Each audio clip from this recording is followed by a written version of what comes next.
This is a matter of national pride for the Islamic Republic. The fact that it has developed this drone and missile capability. But I would also imagine that the Islamic Republic wants the international media to draw attention to the missile and drone capability of the Iranian military forces, because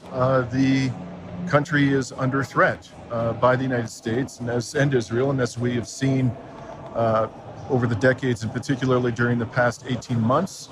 there really is no limit to the aggression and the barbarism of the American and Israeli militaries, along with their British poodles. I would imagine that one of the goals of bringing the international media here is to communicate to people in the West that if, in fact, a war is launched upon Iran, there is going to be meaningful and quite painful retribution visited upon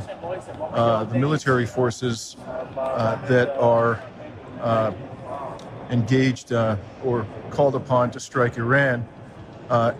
In other words, I think that this exercise has very likely something to do with deterrence. And part of my reason, I think, in fact, let me be clear, my main motivation in coming here and in reporting on the military capabilities that are on display in this facility